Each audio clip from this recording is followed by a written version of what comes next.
Shalom a todos, Boker Tov, muito bom dia, Tzaharim Tovim, muito boa tarde, Erev Tov, na tardinha, aquele happy hour, e Laila Tov, muito boa noite, dependendo do horário que você for assistir o vídeo. Hoje nós vamos entrar aqui no dia 81, tá? Nosso estudo aqui do Hafetz Haim, uma lição a cada dia. O dia 81, que diz respeito a 21 de Kislev, do primeiro ciclo, e 23 de Sivan, do segundo ciclo, tem uma novidade que a gente já viu, que são as partes, né? Nós estávamos, só um momento aqui, na segunda parte, aplicações práticas da seção 2, sobre a fala crítica construtiva. Agora nós continuamos na fala crítica construtiva, mas no dia 81 nós passamos para a parte 3, que diz respeito a questões de relacionamento.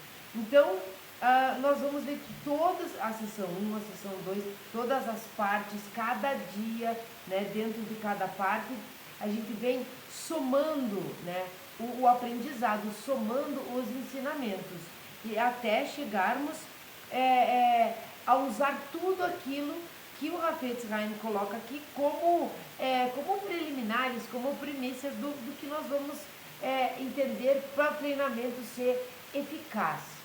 Né? Então, assim, o que eu quero dizer com isso? Não adianta só você não prejudicar a pessoa com aquela fala. Não adianta você não ter tido a intenção. Nós sabemos que existe um processo aqui de depreciação, de prejudicar a pessoa, de deixar a poeirinha, a vaca lachonará no caminho e assim por diante. Então a gente vem numa crescente de entendimento.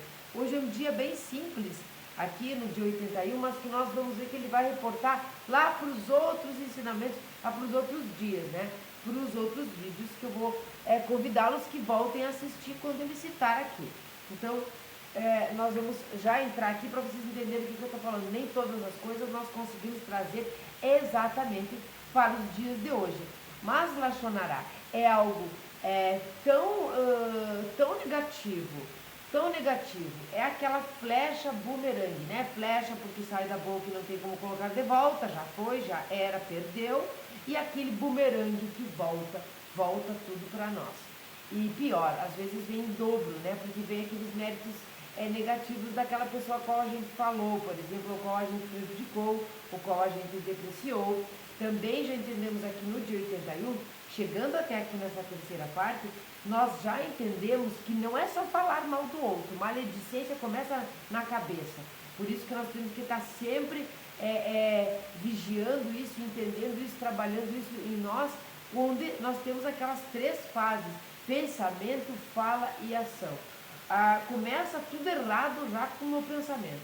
Quando nós chegarmos num estágio do nosso entendimento sobre isso, da nossa evolução mesmo, da nossa melhorada, do nosso tikkun, da nossa correção melhor aqui nesse mundo, nós vamos conseguir, não sei se é doutrinar a palavra, mas nós vamos conseguir gerenciar esses pensamentos, dominar esses pensamentos. Então o pensamento, quando ele vem, nós já vamos ter aprendido a cortar ele logo do início.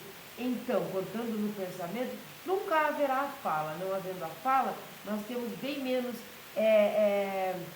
condições, eu diria assim, o risco de virar uma ação, essa maledicência. Então, nós vamos fazer uma recapitulação aqui para entendermos, porque quando nós estamos entrando na parte 3, eu quero que fique isto bem claro. Então, nós tínhamos a sessão 1, lá no primeiro dia, né? Que era Lachonará e os seus parâmetros. Parte 1 fala depreciativa, parte 2 fala prejudicial, parte 3 Avat Lachonará. Daí nós entramos na sessão 2, que é a fala crítica construtiva, a qual nós ainda estamos. Então nós falamos a parte 1, parâmetros, sobre essa fala construtiva, né, mais crítica, e a parte 2, aplicações práticas. Agora nós chegamos nas questões de relacionamento. E o título do dia 81 é Acabando com uma amizade prejudicial. Então nós chegamos nos relacionamentos. Olha que beleza. Porque quando a gente começa a estudar coisas que parecem abstratas, o que não parece, que não é, né? Muito prático. nós começamos a ver o nosso entorno melhorando, as coisas ficando mais claras, o nosso sono é mais tranquilo, né? Deitar a cabeça no travesseiro, não ter nada, você não está devendo nada naquele dia, não tem boleto nenhum ali para pagar boletos esotéricos que a gente produz a cada dia, não temos e tal. Então nós começamos a nos melhorar, mas nós precisamos entender, e já entendemos aqui quando chegamos aqui no 81, que às vezes às vezes quase que bem comum, você está num projeto de melhoramento, de autoconhecimento, né? Utilizando os ensinamentos judaicos como nós aqui no canal judaico de viés religioso, mas para Bnei, né? Que é o que somos, né? Seguidores do judaísmo sem sermos judeus. Quando você faz tudo isso, você está ali empolgado e conseguindo e muito feliz. O seu entorno nem sempre está na mesma vibe. Às vezes, sei lá, o marido, a esposa, os filhos, os pais, os parentes, os amigos, não estão na mesma sintonia que você. E aí dá pepino, aí dá problema, dá ruim. Por quê? Porque você não consegue passar aquilo, não consegue entender e nem se sente mais à vontade de estar ali. Existem algumas pessoas que nós precisamos nos distanciar, outras que nós vamos acolher, e a vida é assim, porque cada um tem o seu momento, mas nós vamos fazer o nosso trabalho para tentar trazer as pessoas nessa mesma sintonia, de não falar mal do outro, de não prejudicar o outro, de não cultivar a inveja, enfim, para o quê? Para os nossos relacionamentos melhorarem. Então, nada melhor do que nós estarmos na parte 3, que são justamente as questões de relacionamento. Desculpe, quantas vezes aí a pessoa fala assim, ai, eu vou me afastar daquele lá porque ele é tóxico. Eu já comentei isso aqui em outros momentos, e eu aprendi isso com uma professora maravilhosa de Bíblia que eu tive, e ela dizia assim, por quê? Você é o alecrim mais cheiroso do campo?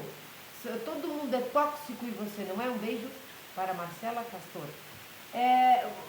Você é o alecrim mais cheiroso, você é diferentão, você não é tóxico para ninguém. Então a gente fica em muitos momentos da vida, quando não tem o conhecimento sobre os ensinamentos do Rafetz Haim, o Rabino Israel Meir Kagan, a Cohen, porque ele era a Cohen, nós não temos esse entendimento do que significa realmente guardar a língua, fazer Shemirat Halashon. Nós achamos que as pessoas são tóxicas e nós temos que nos distanciar. Agora não, aqui não. Aqui não, porque aqui nós estamos aprendendo a não sermos essas pessoas tóxicas também. E isso é importante, que a gente se coloque num lugar de importância na medida certa. Porque, não sei, mas quem aí nunca, né? Então nós vamos ver lá, no dia 81, como eu disse, primeiro ciclo 21 do Kislev, se você está aí no dia 21 do Kislev, segundo ciclo 22 de Sivan, se você está aí no dia 22 de Sivan. Se não estiver, não faz diferença para o aprendizado, sendo que hoje é o dia 81 corrido. Acabando com uma amizade prejudicial. Vamos ler a máxima primeiro. Se um pai mandar seu filho transgredir apenas um decreto rabínico, a sua ordem deve ser ignorada, pois tanto o pai quanto o filho têm a obrigação de honrar a palavra de Hashem. A máxima, como todos os dias desses ensinamentos, já nos dá, assim, um spoiler do que vai falar e o que é mesmo, o próprio conceito do dia. Quantas vezes a gente fica em dúvida, ou já ficou, eu não sei, eu não tenho ficado em dúvida sobre isso, mas quantas vezes as pessoas ficam em dúvida, ou já ficamos, ou você fica aí, sei lá. Quando um pai, esse pai aqui, ele está minúsculo, é o nosso pai biológico, ou aquele que nos criou, sei lá. Aquele pai, aquela mãe nos dizem para você fazer determinada coisa que vai contra os princípios que você aprendeu, que nós estamos falando de princípios judaicos, vai contra aquilo, não vai ao encontro, vai de encontro, vai contra. E você, às vezes, e nós, naquela ignorância de entender o que é mais importante aqui, nós pensamos, mas foi o meu pai que pediu, foi o meu pai que ordenou, que disse, foi a minha mãe, e eu devo respeito, né? Honrar pai e mãe, aquele negócio dos 10 mandamentos. E nós confundimos aqui. Então nós confundimos o quê? Os nossos pais, com absolutamente todo o respeito do mundo, são nossos pais biológicos. Hashem é o pai e mãe de toda a humanidade, de toda a criação, de tudo que existe, de tudo que vemos, de tudo que não vemos, enfim, inclusive dos próprios pais que nos ordenaram ou nos mandaram ou pediram que nós façamos alguma coisa contra os desejos, a vontade de Hashem. Então nós ficamos naquela dúvida, nós ficamos até tristes às vezes. Eu vou ter que dizer não para o meu pai, então sente se você estiver em pé, não fique chateado, mas a resposta é yes, a resposta é sim. Você tem que dizer não para o seu pai, com todo respeito, né? Nós vamos aprendendo no decorrer dos dias, mas sim, é não e o não é para o pai e a mãe, não para a Hashem. Eu vou ler novamente a máxima, nós vamos entrar no Shmirat Lashon, no Lashonará. Se um pai mandar seu filho transgredir apenas um decreto rabínico, veja que é decreto rabínico, a sua ordem deve ser ignorada, pois tanto o pai quanto o filho têm a obrigação de honrar a palavra de Hashem. Quem não tem conhecimento de como é que funciona isso, vai dizer assim, mas a ordem é rabínica, não é de Hashem. Então nós vamos entender que a lei oral, que a Torá oral, que é o Talmud e as outras partes esotéricas, tudo foi entregue, né? Então, às vezes, a lei oral em determinados momentos, como muito provavelmente nos relacionamentos, seja mais importante aqui, mais crucial que a gente obedeça, vamos dizer assim, que a gente observe do que a própria lei da Torá escrita, porque aqui foi interpretada a Torá, foi desmembrado, foi instituído ali pelos rabinos, então tanto os sábios quanto os rabinos. Quando nós falamos num âmbito de Menor, fica estranho, né? Porque a pessoa pensa, quem está entrando nesse segmento agora, a pessoa fica pensando, não, mas eu não sou judeu, eu não sou judia, eu não tenho que obedecer rabino, eu nem tenho sinagoga, eu não sei o quê. Não. Errou. Sim, nós temos um rabino. Sim, nós precisamos ter um rabino. Sim, é importante ter um rabino. Então, todo aquele respeito, toda aquela reverência no sentido da Alahá diz respeito a nós de Menor também. Sem mais delongas, vamos ler o que o rabino Israel Meir Kaganu Hafetz Haim está dizendo aqui. Acabando com uma amizade prejudicial.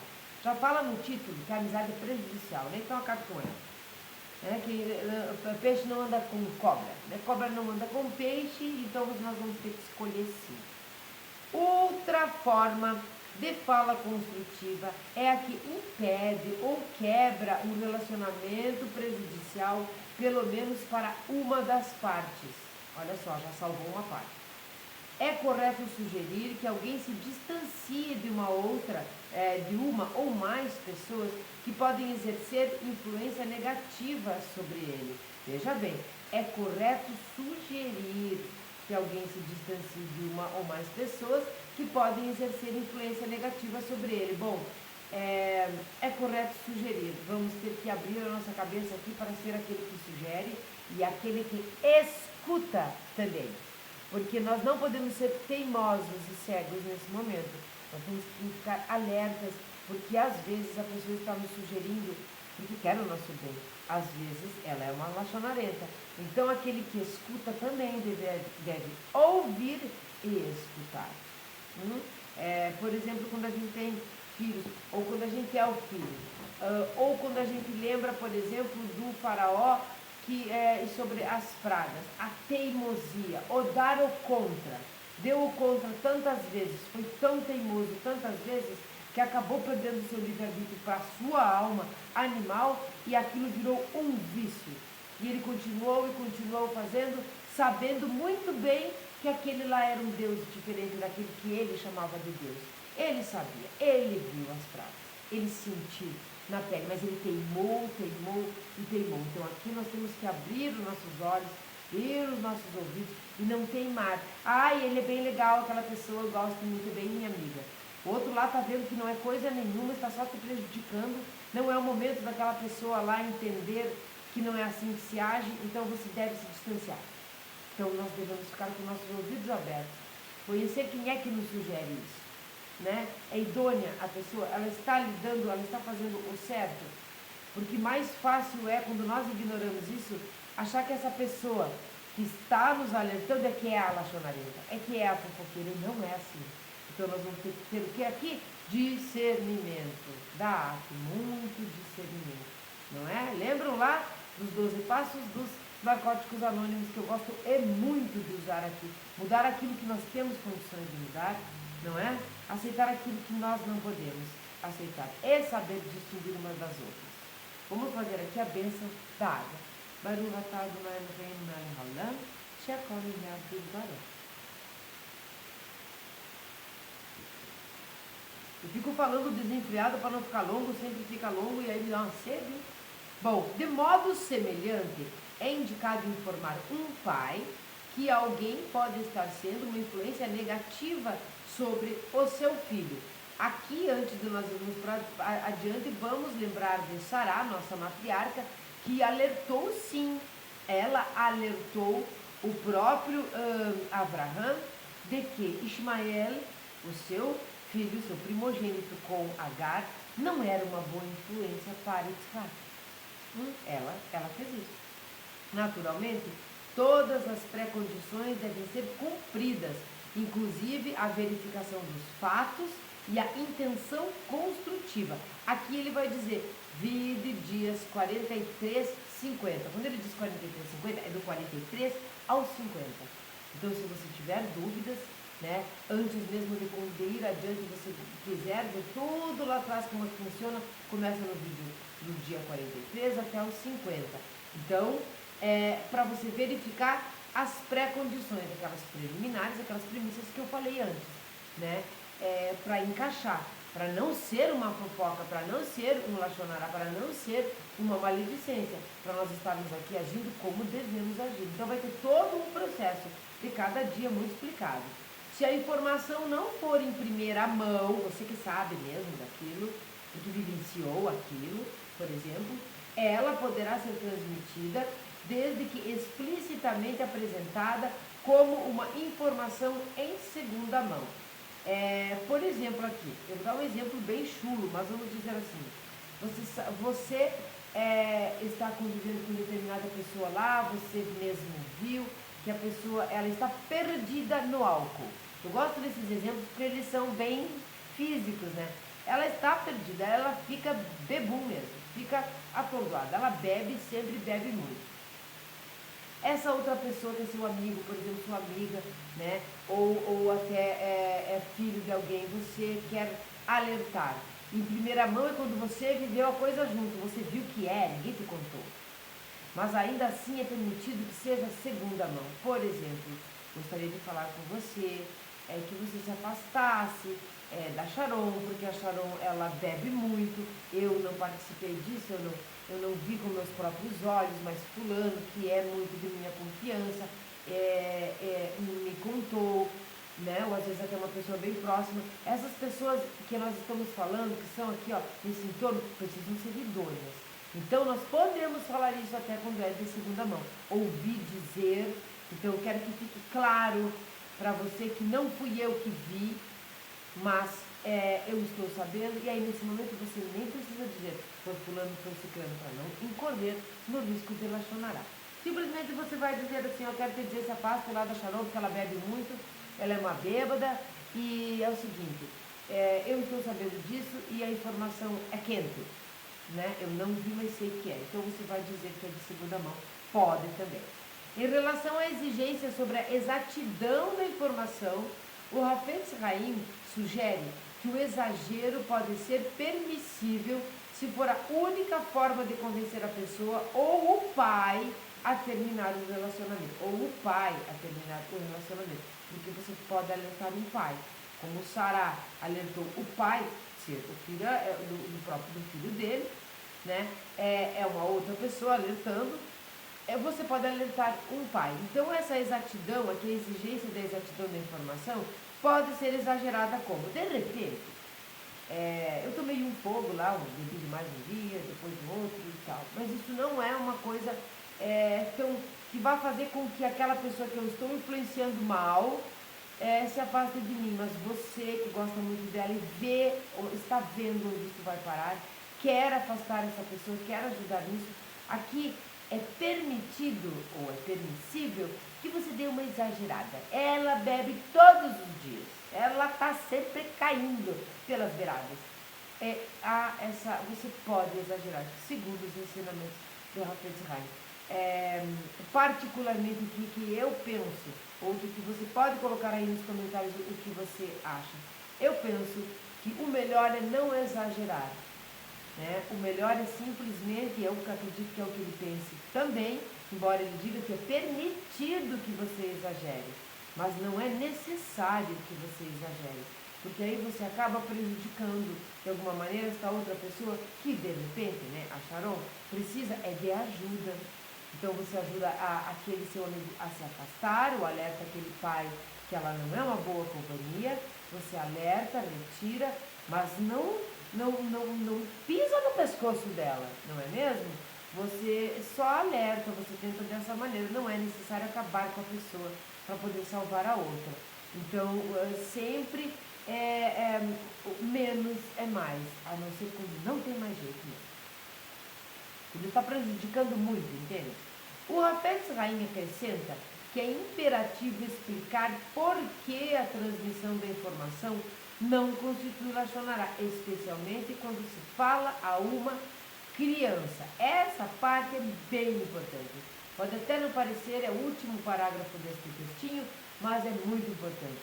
Ele acrescenta que é imperativo explicar por que a transmissão da informação não constitui Lashon Hará, especialmente quando se fala a uma criança. Então nós estamos lá educando as nossas crianças no movimento Bnei Noah. Então ela vai conhecer sobre Lashon Hará, porque nós estamos educando ela para que ela conheça sobre Lashon Hará. Então por que é importante que seja bem explicado que neste caso não é Lashon Hará? Para você não incentivar várias coisas. Não incentivar que ela deu contra, agora sim que eu quero andar com fulano, só porque você falou que não era para andar, sabe? Isso que é próprio. Ou que ela acha que pode ficar dedurando todo mundo. Então nós vamos lembrar aqui dos irmãos de Yosef, que de uma maneira ou de outra talvez exageraram. Nós sabemos que tinha um propósito ali de Deus, mas na nossa vida aqui comum, nós não estamos falando do propósito de Hashem, de você dedurar ou deixar de dedurar. Nós queremos um bom relacionamento para tratar as pessoas bem. Então tem que ficar claro para a criança. Meu filhinho lá, por que isso não é Lashon Hará? Isso não é Lashon Hará porque é permitido, né, pela lei de ética, de conduta do judaísmo, que nós não depreciemos, mas que nós precisamos alertar as pessoas, enfim, de alguém que não está enquadrado onde você deve permanecer, onde você deve andar. Né, onde você deve conviver. E essas coisas. Mais um gole aqui. E vamos aqui para a parte da explicação pai e filho, né? Vamos então fazer um Shemirat Lashon aqui para acabar com uma amizade prejudicial ou para evitar que nós tenhamos que fazer Lashon Hará, ou aquilo que parece Lashon Hará, para que nós aprendamos que momento nós não falamos, até onde nós falamos, para que esse término, essa amizade que era prejudicial, seja uma boa coisa que nós fizemos, terminar. É como quando alguns familiares são tóxicos, vem com aquela palavra tóxica de novo. Tóxico é uma coisa bem terapêutica, eu não gosto muito, mas enfim, vamos usar porque todo mundo está usando. Assim a gente se entende. Aquela coisa assim, tá te prejudicando. Não está fácil de conviver ali com a família, com os familiares, mas são familiares. Mas você os ama. Mas amar não é uma condição para conviver. Amar não é uma condição. Amar é algo que é construído. Então não significa que você não ame a pessoa, não querer conviver com ela. Então você que está aí se sentindo que está fazendo uma coisa errada, um pecado, porque afinal de contas é seu pai, é sua mãe, é seu irmão, sua irmã, mas não está dando certo, continue amando, mas você pode sim se afastar e ter o mínimo possível de convivência. Pode sim, tá? Isto é judaico, fiquem tranquilos. Nós precisamos salvar vidas aqui. E a primeira é a nossa, porque uma pessoa que não se salva a si mesmo não consegue ajudar o outro a se salvar. Não consegue. Atira uma boia, né? Atira uma boia no mar, está todo mundo se afogando. Você pega a boia, sai nadando sem a boia, segurando ela do lado, para entregar para o outro. Você vai morrer, você não vai nem conseguir ajudar o outro. Primeiro você coloca a boia. Primeiro você põe o colete de salva-vidas em você para que você tenha condições de ajudar o outro. É assim que funciona.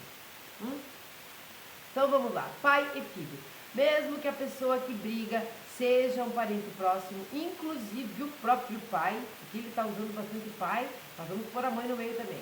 Devemos tomar extremo cuidado para não entrar na briga. Primeira coisa, né? Aqui no sul eles falam assim, eu dou um boi para não entrar numa briga e uma boiada para não sair. Bom, apesar de parecer que o pai esteja correto nos seus argumentos, devemos tentar acalmar a disputa, tá? O pai aqui. Em vez de fortalecer o pai ou a mãe contra o seu adversário, além da mitzvah de fazer a paz entre judeus. Então nós vamos entender a paz entre Bnei Noach. Então nós vamos entender a frase, a paz entre as pessoas. Devemos perceber que é impossível enxergar as coisas com objetividade quando uma das partes envolvidas é o nosso pai. Né? A gente acaba tendendo para um lado, não é? E sendo tendencioso. O Cifré interpreta a frase, abre aspas, pontinho, o teu amigo que é como a tua própria alma. Então, olha só a observação, isso está em Devarim 13:7. Como uma referência, como é que o Cifré interpreta? Como uma referência ao nosso Pai, aquele que amamos como a nós mesmos. Portanto, decidir entre as posições do Pai ou do adversário equivale a decidir entre as posições de nós mesmos e do nosso adversário. Olhar como parte, como a nossa própria alma. Por isso é importante que nós nos observemos também a nós mesmos. Como é que nós estamos nos comportando? Então, quando você ama aquele pai, aquela mãe, é como a sua própria alma. O que é que ele explica aqui? Nós vamos enxergar aquilo como nós, né, numa pendenga ali, num problema, né, com um adversário, e não do pai. Se um pai ou mãe instruir o seu filho a ajudá-lo na sua briga, a sua ordem não deve ser obedecida. Colocar o filho no meio. Está lá em confusão com os irmãos, coloca o filho no meio. Faz confusão, não sei o que com a família, fica todo mundo. Bota o filho no meio. Filho que nasceu depois, filho que não tem nada a ver com isso. E fica instigando você e quer que você tome partido. Tá? Então a sua ordem não deve ser obedecida, pois, como afirma a Alahá e Oredeá 240:15, se um pai mandar seu filho transgredir apenas um decreto rabínico, a sua ordem deve ser ignorada, pois tanto o pai quanto o filho têm a obrigação de honrar a palavra de Hashem. Isto é especialmente válido em relação ao grave pecado de entrar numa briga. Veja que ele coloca aqui, grave pecado de entrar numa briga. Claro que aqui nós estamos falando daquilo que diverge da ideia rabínica. Não é? Então, o seu pai diz isso para você que é contrária a uma ordem rabínica. Então, aqui você desobedece o pai. Isso não diz respeito, não vamos? Sabe-se lá quem é que está assistindo, né? Vai que tem alguém mais jovem assistindo, acha que, então eu posso desobedecer o pai o tempo todo. Não é nada disso. Né? Vamos ter aqui o discernimento. Achava, quando estudei este dia, pensei que não fosse ser muito tranquilo de trazer para os nossos dias, por conta de ter rabino no meio, ou desobedecer o pai, como é que seria, mas percebi no decorrer desta falação toda que foi muito, muito, muito saudável para mim me escutar novamente sobre esse assunto, porque a gente precisa separar, né, alhos de bugalhos, a gente precisa separar o joio do trigo, a gente precisamos separar sim essas coisas, entender quando que a gente deve sim chamar atenção, quando que a gente deve sim alertar alguém sobre uma amizade prejudicial e tudo mais. E a gente deve saber quando fazer isso. E quando desobedecer o pai ou a mãe, nós devemos saber do que se trata essa desobediência, né? Ou como chegar numa pessoa seja para alertar, seja para fazer algo que nós achávamos que era Lashon Hará, ou seja para admoestá-la que ela faça Shmirat Lashon aqui. Por que esse dia 81, entrando na terceira parte sobre os relacionamentos, ela é rica? É rica porque aqui nós vamos utilizar novamente tudo que nós aprendemos até agora. Nós não conseguimos entender o dia 81 se nós não compreendermos o que é e o que não é Lashon Hará. E começar lá do comecinho. Então esse foi o dia 81 de não fazermos Lashon Hará, fazermos Shmirat Lashon. Espero que vocês tenham gostado e espero que esteja fazendo sentido. E também espero que vocês lembrem que eu gosto muito e pouco tem. Comentem aqui embaixo o como está sendo para você. Se está funcionando, melhorando a sua vida. Se você não tinha conhecimento disso nesse momento aqui, eu não sabia que eu poderia dizer um não aqui para o meu pai. Ele estava em ordem aqui com os ensinamentos do Hafetz Haim, com a vontade de Hashem. E eu poderia dizer um nãozinho. Pode, tá? Pode dizer um nãozinho, sim. E comente aqui embaixo o que você está achando, se está melhorando a sua vida. A minha está. Vamos ler hoje o Salmo 100. Ficarmos satisfeitos por chegarmos até aqui na terceira parte de não fazermos Lashon Hará e fazermos Shmirat Lashon no Salmo de Ação de Graças. Ai que lindo, Salmo 100. Habitantes de toda a terra, aclamai com regozijo o Eterno, apresentai-vos com cânticos diante dele e serviu com alegria. Lembrai que o Eterno é Deus, Ele nos fez e somente a Ele pertencemos. Somos seu povo, rebanho de quem é pastor. Com ação de graças atravessai seus pórticos e erguei louvores em seus átrios. Rendei graças e bendizei seu nome, porque pleno de bondade é o Eterno, sua misericórdia é eterna e sua fidelidade e dedicação se estendem por todas as gerações. Shalom a todos, até no próximo dia.